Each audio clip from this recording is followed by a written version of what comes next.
मेरा C section हुआ था, 24 दिन पूरे हुए थे, 25वें दिन मुझे अपने एग्ज़ाम में अपीयर होना था। 8 घंटे 2.5 महीने की बच्ची लगातार 4 दिन भूखी रही। एक इम्पॉसिबल सा टास्क है कि आप 2.5 महीने का बच्चा बिना माँ से आप 8 घंटे सेपरेट रखकर पॉसिबल नहीं है। इसके लिए जो हो सकता था मैंने सब कुछ किया कि मैंने पब्लिक एडमिनिस्ट्रेशन बढ़िया से पढ़ा, जो भी उसके मंथली मैगज़ीन्स होती हैं, जो उसके पीवाईक्यूज़ होते हैं, मैंने कहीं कोई लूपहोल नहीं छोड़ा। मुझे ग्रुप ए की सर्विस चाहिए। कैसे भी कितना भी झगड़ा करना पड़े, कितना भी मेहनत करना पड़े, मैं ग्रुप ए से पहले रुक ही नहीं पाऊँगी।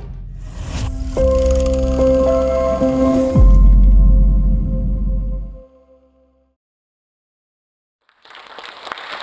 एवरीवन, मेरा नाम प्रज्ञा सचान है। अ, अभी हाल ही में यूपी पीसीएस 2024 में मेरा असिस्टेंट कमिश्नर कॉमर्शियल टैक्स के रूप में सिलेक्शन हुआ है। बहुत सारी डिफ़िकल्टीज़ आई बट मैंने उसको कैसे पार किया, उसको कैसे क्लियर किया, ये मैं अपनी पूरी जर्नी शेयर करूँगी। शायद किसी एक के लिए भी इंस्पिरेशन होगी ये तो मुझे बहुत अच्छा लगेगा। तो अगर मैं पहले अपने बैकग्राउंड के बारे में बताऊँ तो मैं बहुत ही हम्बल बैकग्राउंड से बिलॉन्ग करती हूँ। मैक्सिमम मेरी फैमिली में लोग टीचर या फिर बैंकिंग इसकी प्रिपरेशन के बारे में सोच सकते थे। कुछ बहुत लोग डॉक्टर और इंजीनियर्स के लिए अवेयर थे। मेरा कोई बहुत अच्छा शुरुआती बैकग्राउंड नहीं रहा। 8th क्लास तक मैं एक बहुत छोटे से स्कूल में पढ़ती थी जो मेरी मदर ही चलाती थी। उसके बाद 9 टू 12th मैंने जिस स्कूल से स्कूलिंग की वो भी बहुत ही मॉडरेट स्कूल था, ना बहुत अच्छा तो ना बहुत बुरे कैटेगरी का था। फिर आफ्टर ग्रेजुएशन जब मुझे रियलाइज़ हुआ कि कुछ बेहतर कर सकती हूँ मैं, क्योंकि मेरे ग्रेजुएशन में मार्क्स कंसिस्टेंटली बहुत अच्छे आते रहे। तो मैं सिविल सर्विसेज़ की प्रिपरेशन के लिए आई। मेरी प्रिपरेशन स्टार्ट होती है 2016 से। जैसा कि सभी जब आते हैं अपनी प्रिपरेशन के लिए तो पहला लक्ष्य लेकर के आते हैं कि हमको यूपीएससी क्लियर करना है। और स्टार्टिंग में हम शॉर्ट टर्म जो हमारा गोल होता है और लॉन्ग टर्म गोल होता है, इसमें हम लोग डिफरेंशिएट नहीं कर पाते हैं। हमें लगता है कि हमें जो जल्दी मिल जाए हम उसको अचीव कर लें। तो मैं बहुत जल्दबाजी में थी कि हाँ, हाँ यूपीएससी निकल जाएगा, मैं अच्छे से पढ़ाई कर लूँगी। मैंने सिलेबस देखा, मैंने ढेर सारी पढ़ाई भी की। लेकिन फर्स्ट अटेम्प्ट में मेरा यूपीएससी प्रीलिम्स क्लियर नहीं हुआ। इसके बाद जब मैंने अगले साल अपना यूपीएससी स्किप करके स्टेट पीसीएस की प्रिपरेशन की तो मेरा हुआ नहीं उसमें भी प्रीलिम्स। मेरा 1 मार्क्स से रह गया, 2017 की बात है ये। फिर मुझे लगा कि अब मैं बीच ही में हूँ, माने एक नंबर से रह गया मीन्स अगले साल होने के चांसेस ज़्यादा हैं और यूपीएससी 1 साल पहले छोड़ चुकी हूँ। तो मैंने 2018 में फिर बहुत अच्छे से प्रिपरेशन की, कुछ भी लूप होल्स नहीं छोड़े, जो भी उसका एसओपी होता है मैंने फॉलो किया। मैंने एग्ज़ाम दिया, मेरा रिज़ल्ट आया, पॉज़िटिव रिज़ल्ट आया, मेरा सिलेक्शन हुआ।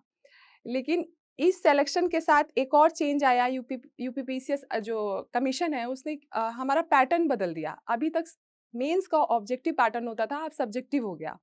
सब्जेक्टिव होने की वजह से प्रॉब्लम ये आई कि मैं तो स्टार्टिंग में सभी लोग प्रीलिम्स फोकस्ड बहुत होते हैं, जैसा कि मैं भी थी, क्योंकि घर से चैलेंजेस होते हैं ना कि जल्दी से एग्जाम क्रैक करो, नहीं तो फिर नहीं पढ़ना है आगे, अपना जॉब में जा सकते हो।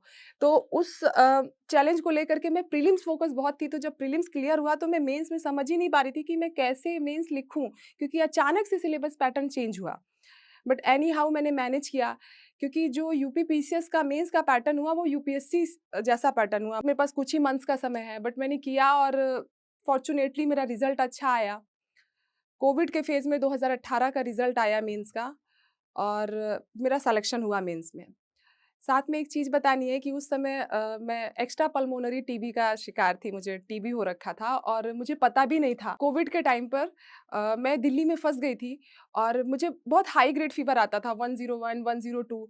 तो मुझे समझ नहीं आता था कि मुझे प्रॉब्लम क्या है, क्योंकि मुझे कोई डॉक्टर भी नहीं देखता था।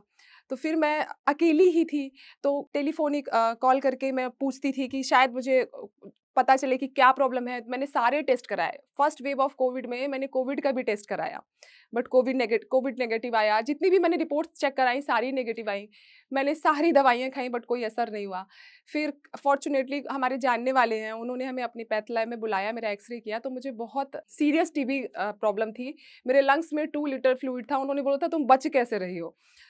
फिर उसको मैनेज किया गया। वहाँ पे उन्होंने हमारी बहुत हेल्प की, मुझे घर भिजवाया, मैं घर गई और इसी बीच मेरा पहली बार रिज़ल्ट आया था मेंस का। तो मुझे ये था कि नहीं, नहीं मुझे अपना पहला अपॉर्च्युनिटी मिला है तो मुझे इसमें अच्छे से पढ़ लेना है ताकि मैं इसको कम से कम क्लियर कर लूँ तो मैं अपना जो मेन फ़ोकस है यूपीएससी में उसको कर सकूँ। तो मेरी पढ़ाई, मेरा जो भी मेरी बीमारी थी और ये सारी चीज़ें एक साथ चली, लेकिन मैंने इंटरव्यू बहुत अच्छे से किया। मेरा इंटरव्यू में मैं हैप्पी भी थी, अच्छा हुआ। और इंटरव्यू का रिजल्ट आया 11 सितंबर में। तो मुझे और फर्स्ट टाइम का ये फितूर होता है कि हमारा फर्स्ट अटेम्प्ट में ही हो जाएगा। जब मुझे फर्स्ट टाइम ही मैंने मेंस लिखा, तुरंत इंटरव्यू आया, तो इस बार तो मेरा होना तय है, मुझे ऐसा फ़ील आने लगा।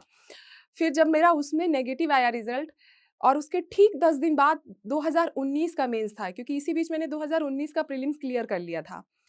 तो इस नेगेटिव रिज़ल्ट ने मुझे इतना डिमोरलाइज़ किया कि 2019 का मेंस जो 10 दिन बाद था, मुझे समझ नहीं आया था मैं इसकी प्रिपरेशन कैसे करूँ?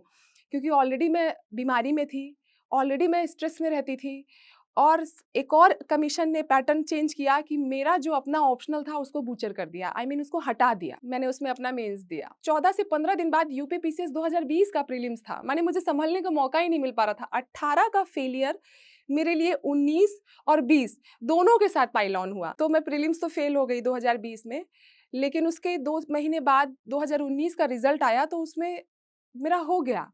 तो मुझे ये समझ नहीं आया, मैंने तो 10 दिन में मैंने जीएस की भी प्रिपरेशन नहीं की थी। मैंने ऑप्शनल भी जस्ट रीड मारा था 7-6 डेज़ में और अच्छा रिज़ल्ट आया, तो एक मुझे फिर अपने ऊपर एक कॉन्फिडेंस आया कि शायद मेरी राइटिंग अच्छी है, मेरी रिटेनिंग पावर अच्छी है, क्योंकि मैंने 2018 की नॉलेज से जीएस लिखा है। तो मुझे लगा कि हाँ, मैं आगे अच्छा कर सकती हूँ। मैंने 21 के लिए तैयारी करना शुरू किया, मेंस के लिए मैं प्रिपेयर हुई और 2021 के मेंस के लिए जो हो सकता था मैंने सब कुछ किया, क्योंकि मेरे पास फुल फ्लेज मैंने प्रिपरेशन की। मेरे पास 8-9 महीने थे, मैंने पब्लिक एडमिनिस्ट्रेशन बढ़िया से पढ़ा, जो भी उसके मंथली मैगज़ीन्स होती हैं, जो उसके पीवाईक्यूज़ होते हैं, मैंने कहीं कोई लूपहोल नहीं छोड़ा, सारी चीज़ों को कवर किया। फिर मैंने मेंस दिया और मैं बहुत कॉन्फिडेंट थी कि मैंने इस बार ऑप्शनल अच्छे से किया है, तो मेरा हो जाएगा। इसमें भी मेरे मेरे पॉज़िटिव रिज़ल्ट्स आए, 21 की इंटरव्यू कॉल आई। मैं बहुत होपफुल थी कि इस बार तो मेरा फाइनल मुझे जो एसडीएम चाहिए मुझे मिल जाएगा। मेरा फाइनल सिलेक्शन हुआ नायब तहसीलदार। ठीक लगा, अच्छा लगा कि हाँ, पीसीएस मैं बनना चाहती थी, हो गया मेरा सिलेक्शन। जर्नी मेरी एंड हो सकती है। लेकिन ये सिलेक्शन अगर मेरा 18 में हो जाता तो शायद मुझे लगता कि मैंने इतना ही एफर्ट मारा था, उसके लिए उतना मिल गया। बट मेरा एफर्ट तो काफ़ी लंबा था, मैं 18 भी दे रही हूँ, 19 भी दे रही हूँ, मैंने 21 भी बहुत पढ़ा, तो मुझे गवारा नहीं हुआ कि मैं नायब तहसीलदार की पोस्ट में कैसे जा सकती हूँ, मैंने तो इतनी प्रिपरेशन की है। मेरी मार्कशीट्स भी लगातार देखती हूँ मैं कि बहुत अच्छी है, तो मुझसे बना नहीं, कि हो नहीं पाएगा, बट फैमिली का इतना प्रेशर था कि नहीं तुमको जॉब जॉइन करनी है, 2-2 स्टेट का पीसीएस हुआ है, तुम अभी भी नहीं करोगी तो कब करोगी? फिर अचानक से एक नोटिफ़िकेशन आता है कमीशन का कि ऑप्शनल हट गया। तो मुझे बहुत अच्छा लगा कि ऑप्शनल हट गया, अब तो मेरी गाड़ी एकदम सही राइट ट्रैक पे जाएगी और मैंने बहुत अच्छे से प्रीलिम्स पढ़ा, प्रीलिम्स भी क्वालीफाई हुआ मेरा और जब मेंस आया, तो मेंस के टाइम पे फिर मुझे लगा कि मेरी नायब तहसीलदार की नौकरी से हो नहीं पाएगा, क्योंकि वो बहुत बिज़ी जॉब है, उसमें सैटरडे, संडे भी आपके नहीं होते हैं और मैं कोई रिस्क नहीं लेना चाहती थी। तो मैंने उसको भी क्विट कर दिया। और एट अ टाइम मैं 2 पीसीएस की नौकरी छोड़ के मैं सिर्फ़ और सिर्फ़ पूरी डेडिकेशन से 2023 के यूपी पीसीएस के लिए पढ़ाई करने लगी।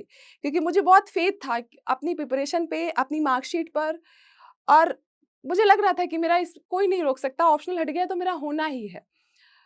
मैंने जब उसके लिए बहुत अच्छे से प्रिपरेशन की, बहुत अच्छे से अपना एग्ज़ाम भी दिया। स्टार्टिंग में मेरा एम था पीडीएफ में आना, पीसीएस का एक नाम मिलना मुझे। लेकिन जब मेरा सिलेक्शन हो गया तो मुझे लगा कि यार पीसीएस से ही सिर्फ़ काम नहीं चलेगा, मुझे ग्रुप ए की सर्विस चाहिए। कैसे भी कितना भी झगड़ा करना पड़े, कितना भी मेहनत करना पड़े, मैं ग्रुप ए से पहले रुक ही नहीं पाऊँगी, क्योंकि मैंने काफ़ी लंबा ट्रैवल किया है रास्ता। इधर मेरा लगातार यूपी पीसीएस में प्रीलिम्स निकल रहा था, तो 2022 का प्रीलिम्स निकल चुका था, मेंस के लिए भी मुझे कॉल था। हम लखनऊ आए और 8:30 बजे मैं आयोग में जाकर मैंने अपना मेंस दिया। जब उसका रिज़ल्ट आया तो मुझे इंटरव्यू कॉल आया। इंटरव्यू के बाद मैं फिर से इंटरव्यू देकर जब बाहर आई और मेरा फाइनल रिज़ल्ट आया, तो उसमें मेरा जो मुझे पोस्ट चाहिए था वो मुझे फिर नहीं मिला। तो मेरा सिलेक्शन कंसिस्टेंसी से पीसीएस में होने लगा, लेकिन वो ग्रुप ए, एसडीएम ये नहीं मिल रहा था मुझे।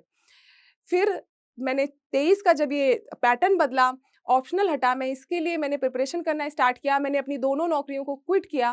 क्विट करने के बाद मैं पूरा अच्छे से अपनी पूरी साइकिल को प्रिपेयर किया। इसका जब फाइनल रिज़ल्ट आया, इसमें भी मतलब मेंस मेरा हुआ, मैंने इंटरव्यू दिया और जब इसका फाइनल रिज़ल्ट आया, तो मेरा फिर से जो पोस्ट मुझे चाहिए, मुझे नहीं मिली।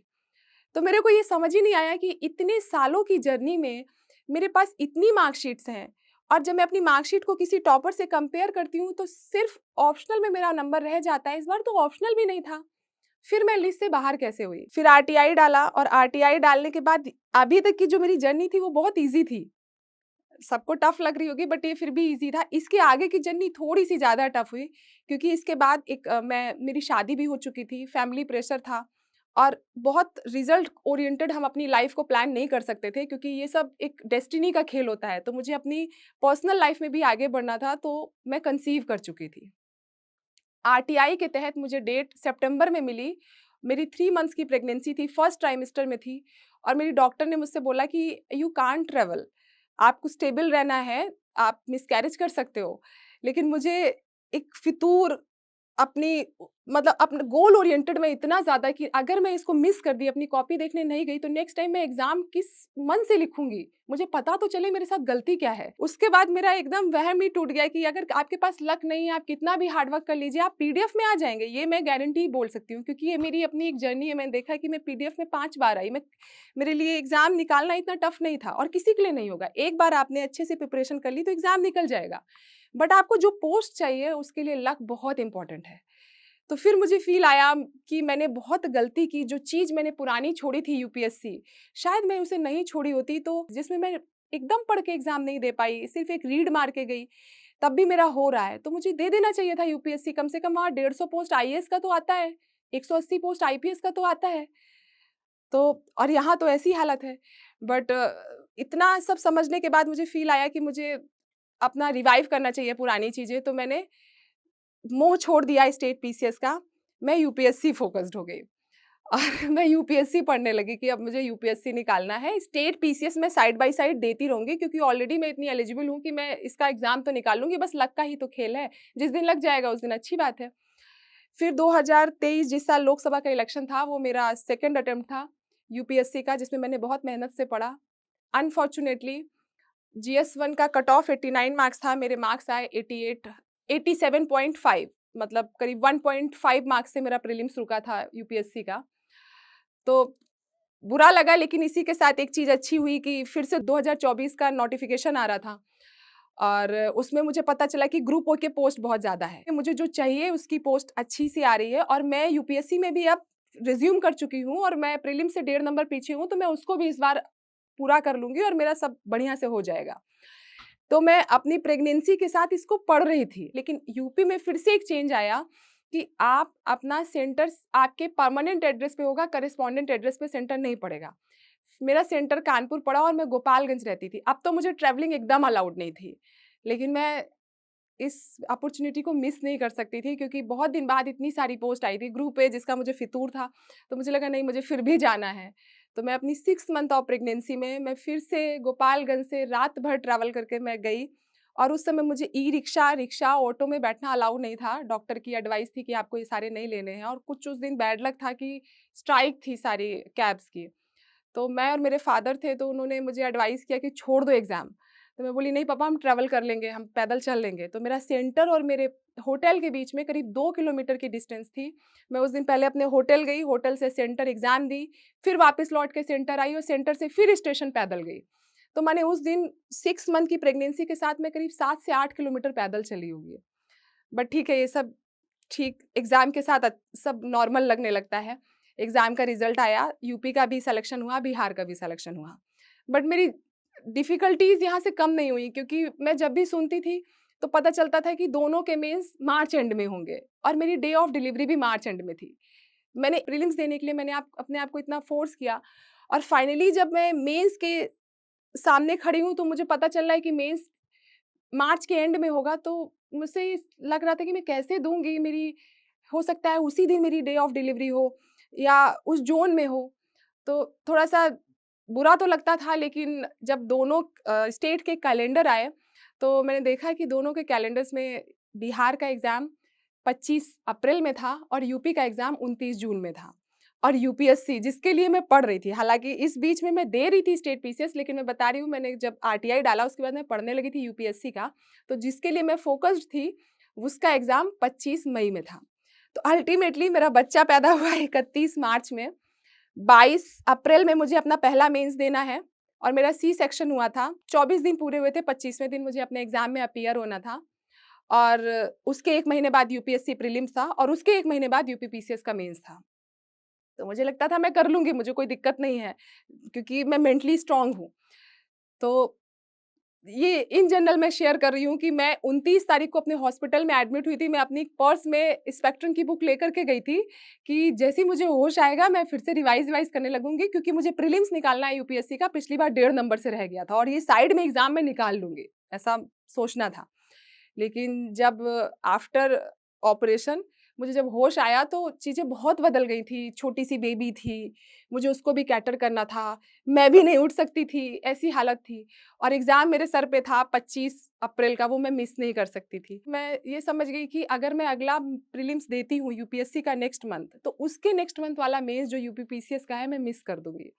क्योंकि इतना नहीं कर पा रही हूँ, रात में जग रही हूँ, पढ़ नहीं पा रही हूँ, बेबी भी मेरी परेशान हो रही है। तो मैंने सोचा एक बेटर लेते हैं कि हम अपने यूपीएससी वाले चांस को स्किप कर देते हैं। क्योंकि मेरे पास अटेम्प्ट्स तो बहुत सारे हैं, मैं बाद में दे लूँगी और मैं ऐसा करती हूँ अपने यूपीपीसीएस को फ़ोकस करती हूँ। तो मैं यूपीपीसीएस के लिए थोड़ा-थोड़ा पढ़ती रही और यूपीपीसीएस का पहला जो एक पेपर स्टार्ट हुआ 29 जून इसी गर्मी में स्टार्ट हुआ था। और इस बार मैंने वो गलती नहीं की बिहार वाली, मैंने आयोग के पास अपना सेंटर लिया, लेकिन वो भी 1.5 किलोमीटर दूर था। और अभी भी मेरे ऑपरेशन को केवल 2.5 महीने के आसपास ही हुआ था, तो मुझे अभी भी अलाउड नहीं था अ, ई-रिक्शा, ऑटो इसमें बैठना।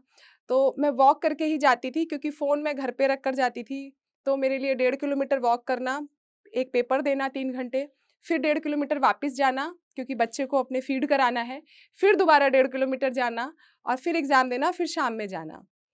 इस पूरी जर्नी मेरे जीवन की सबसे डिफ़िकल्ट जर्नी थी, कई पॉइंट ऑफ व्यू से। सबसे पहले मेरे पॉइंट ऑफ व्यू से आप देखेंगे, तो अब 2 महीने हो चुके थे मेरी डिलीवरी को, तो हमारी बॉडी भी जैसा हो रहा होता है, हमारे हार्मोन्स वगैरह ब ब अच्छे से रिलीज़ होने लगते हैं, तो मिल्क अच्छे से प्रोड्यूस होता था। मुझे उसे मैनेज करना होता था, बहुत मेस रहता था।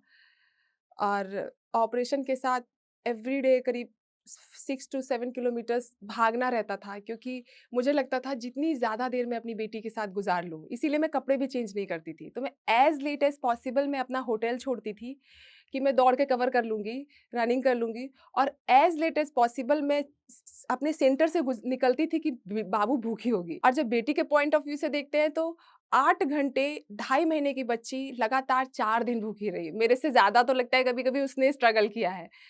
और इस सब के साथ मेरे पेरेंट्स जो कंटिन्यूअसली 8 घंटे रोता हुआ बच्चा उन्होंने 4 दिन सँभाला है, क्योंकि वो भी एक एज में है, उनको भी आराम की ज़रूरत होती है, तो उनके बिना तो मेरी जर्नी अधूरी रहती। उन्होंने तो बच्चा जिस तरीके से सँभाला, ये तो एक इम्पॉसिबल सा टास्क है कि आप 2.5 महीने का बच्चा बिना माँ से आप 8 घंटे सेपरेट रखकर, पॉसिबल नहीं है।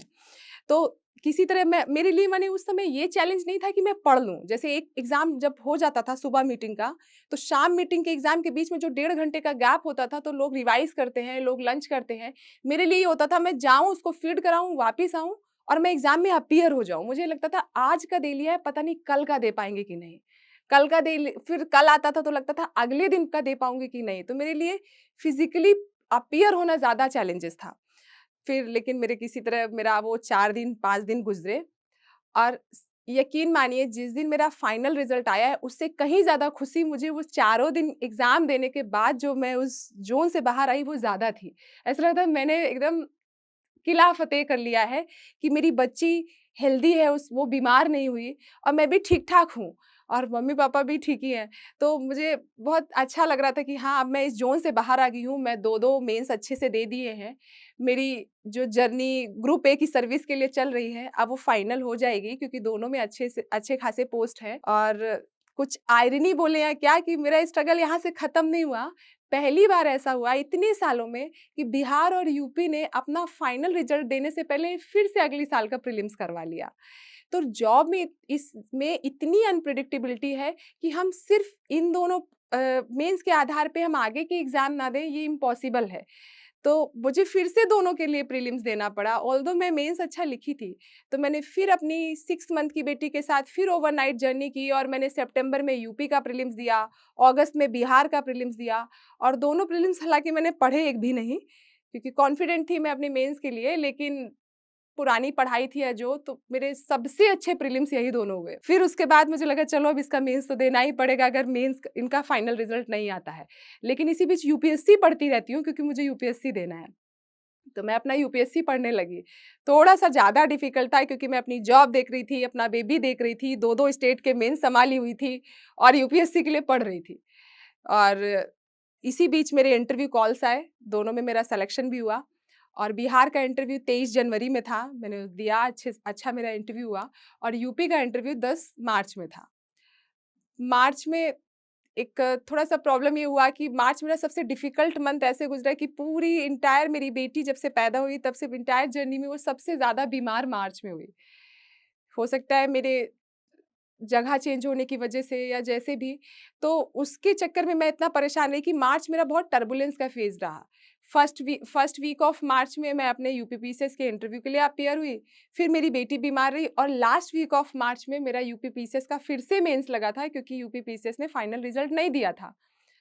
तो मैं उसके लिए भी गई, फिर से लखनऊ गई और फिर वही पुरानी जो 2024 में मैं सफ़र कर रही थी, फिर मुझे वही पूरा करना था। बस इस बार एक अच्छी चीज़ थी कि बेटी थोड़ा-सा बाहर का खाती थी, तो थोड़ा-सा सुकून था।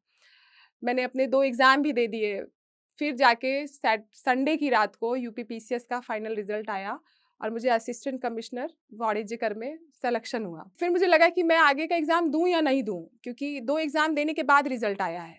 सिलेक्शन हुआ, खुशी हुई, ग्रुप ए की सर्विस भी मिली, लेकिन इतना सब होने के बाद अब मुझे ये मंज़ूर नहीं हुआ था कि मेरा एसडीएम में क्यों नहीं हुआ? क्योंकि मेरी लड़ाई तो अब केवल एक पोस्ट की चल रही थी। हाँ, वो बात सच है कि पहले मैं पीसीएस की लिस्ट में आना चाहती थी, फिर मैं ग्रुप ए की सर्विस में आना चाहती थी। लेकिन इस पीछे का मेरा जर्नी इतना डिफ़िकल्ट था कि मेरे से मैनेज नहीं हो पाता था। मुझे लगता था नहीं मुझे फर्स्ट पीडीएफ फर्स्ट पेज में आना है मुझे। तो घ भले ही थोड़े चैलेंजेस बढ़े, बहुत सारे लोगों ने एग्ज़ाम छोड़े भी जब उनका सिलेक्शन हुआ, लेकिन मैं नहीं छोड़ी, मैंने अपना 25 का एग्ज़ाम दिया अच्छे से, उसका रिज़ल्ट पेंडिंग है, हो सकता है भगवान ने चाहा तो उसमें मेरे को अच्छा जो चाहिए वो मिल जाए। तो अल्टीमेटली मुझे यूपी पीसीएस में मिला, जो मुझे मैंने भरा अपने मतलब खुशी हुई मुझे कि हाँ, मुझे फाइनली मैं ग्रुप ए तक जाना चाहती थी और मुझे वो मिला। लेकिन अभी भी मेरी कुछ चाह अधूरी है, हो सकता है वो 25 में पूरी हो। और साथ ही साथ बिहार का भी फाइनल रिज़ल्ट आया, उसमें भी मेरा सिलेक्शन हुआ, मुझे बीडीओ का पोस्ट मिला। तो ये मेरी पूरी एंटायर जर्नी थी। अच्छा एक बात मैं मिस कर गई कि यूपीएससी प्रीलिम्स भी मैंने दिया और कुछ बैड लक था कि यूपीएससी प्रीलिम्स मेरा फर्स्ट पेपर बहुत अच्छा हुआ, लेकिन सेकंड पेपर में क्वालीफाइंग मार्क्स मेरे नहीं आए। तो जर्नी अभी बाकी है, मैं आगे के यूपीएससी के अपने अटेम्प्ट दूँगी। स्टेट पीसीएस यूपी के 2025 के लिए होपफुल हूँ, मेंस के रिज़ल्ट के लिए। और यही मेरी पूरी जर्नी थी और मोरल ऑफ द स्टोरी इस जर्नी का मुझे जो लगता है वो ये है कि always strive for the excellence. हमारा कॉन्स्टिट्यूशनल ड्यूटी भी यही कहता है। ये लालच नहीं है कि पहले पीडीएफ में आना था, फिर ग्रुप ए में आना है, अब सिर्फ एसडीएम चाहिए।